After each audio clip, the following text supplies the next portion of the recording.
Alabama voters are getting a recorded phone call of President Donald Trump saying he needs Republican Roy Moore in the U.S.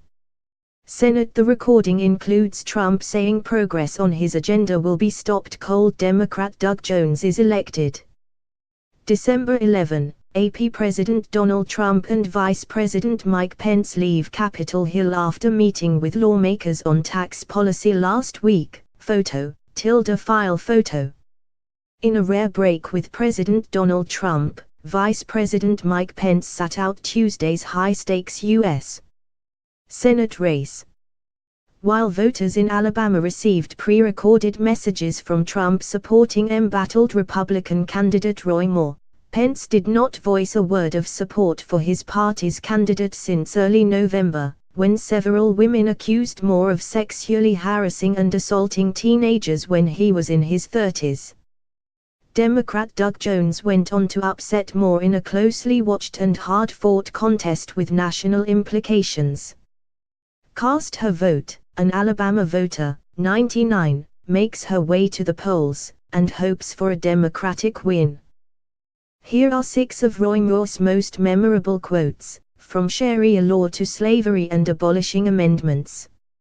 Healthy interest. Hoosiers continue to sign up for Obamacare amid uncertainty about law's future. Pence's absence from the campaign was made even more stark when former President Barack Obama and former Vice President Joe Biden jumped into the race with robocalls of their own for Moore's opponent, Democrat Doug Jones. Pence initially expressed support for Moore after he won the state's primary in September, but that changed after the Washington Post published allegations of sexual misconduct against Moore in early November. Pence's office issued a statement November 9 calling the accusations disturbing. And while Pence's Political Action Committee has contributed to incumbent GOP candidates across the country, Moore is not among the recipients. The cold shoulder continued Tuesday, even as voters went to the polls in Alabama. When asked about Pence's apparent break with Trump, the vice president's spokeswoman, Alyssa Farah, referred in distar to her earlier statement. The vice president found the allegations in the story disturbing and believes, if true, this would disqualify anyone from serving in office. That's a very different tact from the one Trump is taking in an effort to defend his party's 52-seat majority in the Senate.